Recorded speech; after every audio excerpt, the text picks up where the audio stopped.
शिक्षा व्यवस्था और विशेष रूप से बेसिक शिक्षा में शिक्षा मित्रों का चयन कल्याण सिंह की सरकार में अब वो नहीं है। कल्याण सिंह की सरकार में इस व्यवस्था को लागू किया गया था। जानकारी के लिए बता दूं कि उस समय शिक्षकों का काफी अभाव था और आज भी है शिक्षकों का अभाव। लेकिन उस समय जो ये योजना लागू की गई थी, शिक्षकों को पर्याप्त मात्रा में नियुक्ति न कर पाना सरकार के लिए बड़ी चुनौती थी। ऐसी स्थिति में सरकार ने शिक्षा मित्रों को नियुक्ति किया और उन्हें 11 महीने के लिए नियुक्त किया, मात्र 11 महीने के लिए। और 11 महीने के बाद नए सिरे से एक जन जागरण अभियान चला करके और पुनः आवेदन पत्र मांगे जाने का प्रावधान था और फिर से उनकी नियुक्ति करने का प्रावधान था। उसमें पुराने भी शिक्षक हो सकते थे जो पहले से कार्य कर रहे थे और नए भी आ सकते थे। वो योग्यता पर मतलब नियुक्ति संभव थी, लेकिन ये प्रायः नहीं।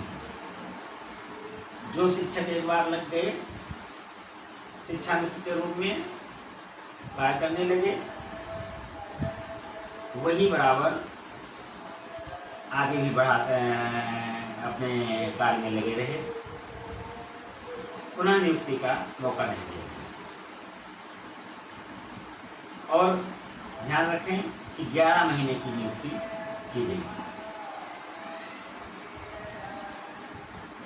अब हर जगह पर तो यूनियन है, रिक्शा की भी यूनियन है, सब्जी वालों की भी यूनियन है,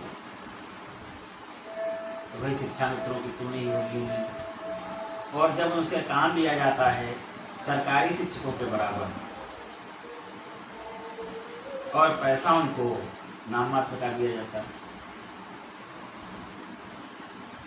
ऐसी स्थिति में शिक्षा मित्रों का भी एक जागरण मंच तैयार हुआ और वो अपनी आवाजें उठाने लगे। खैर, ये सब काम होता रहता है। उसके बाद में कुछ दिनों के बाद सरकार ने एक आदेश पारित किया कि जो टेट परीक्षा पास करेंगे उन्हें शिक्षक बना दिया जाए। इसके पहले सरकार ने विशिष्ट बीटीसी परीक्षा करवा करके शिक्षकों की नियुक्ति,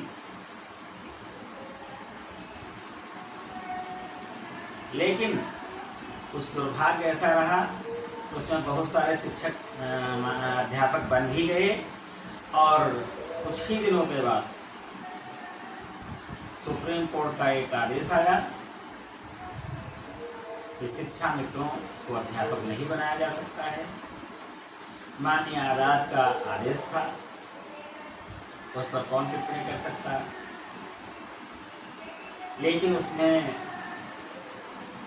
सुप्रीम कोर्ट ने एक बिल ये छोड़ रखा कि यदि सरकार चाहे तो नए नियमों को बनाकर शिक्षा मित्रों की नियुक्ति कर सकता है।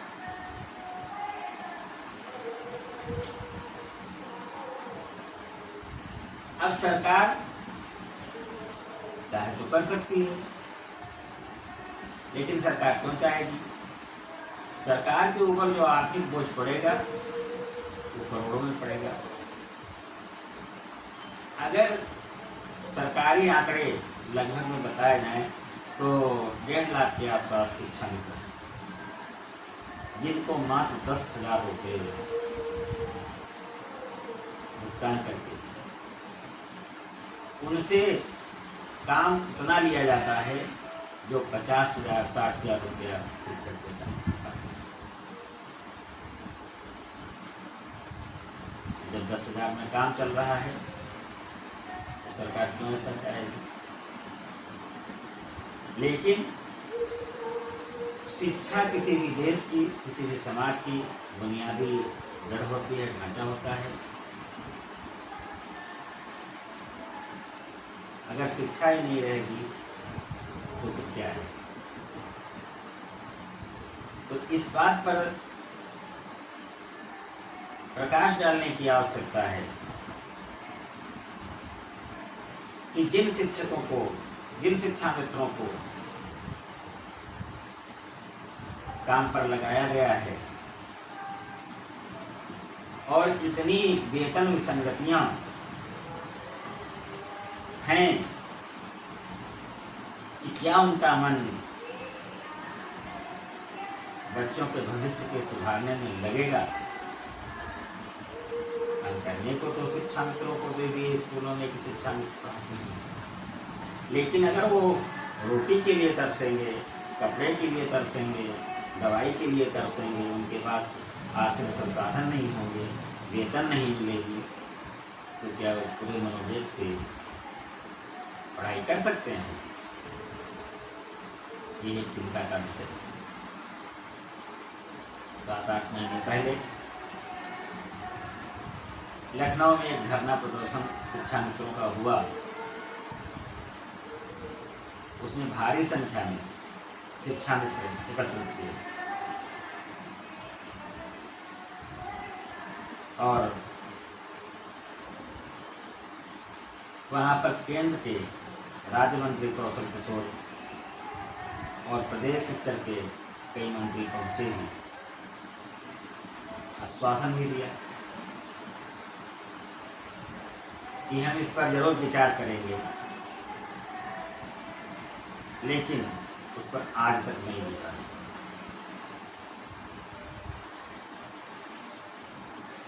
अरे भाई, इसमें कौन आपको रोके है? लोकतंत्र में सरकार सर्वोपरि होती है। इसको आप जब चाहें तब नए नियम बना करके किसी भी तरीके से इन शिक्षा मित्रों को आप नौकरी दे सकते हैं, उनके जीवन यापन की व्यवस्था कर सकते हैं।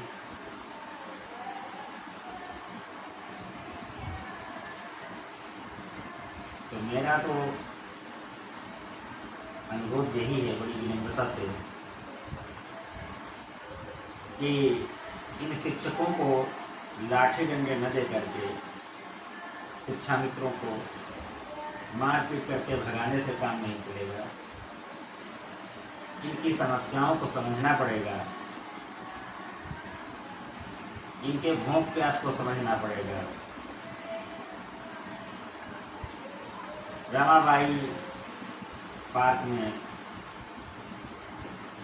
जब ये धरना प्रदर्शन के लिए आए थे तो अपने पूरे परिवार के साथ आए थे। कड़कड़ाती ठंड थी, कोहरा पड़ रहा था, भयंकर जाड़ा था। उस स्थिति में ये मैदान में महीनों डटे रहे। अगर इनके दिमाग में, अगर इनके शरीर पर कुछ ऐसी नहीं बीत रही है तो आखिर ये धरना प्रदर्शन क्यों कर रहे हैं? लिहाजा इनकी बात तो सुनी ही जानी चाहिए। ये लोकतंत्र है, इसमें आज नहीं तो कल कोई न कोई इसको सुनेगा।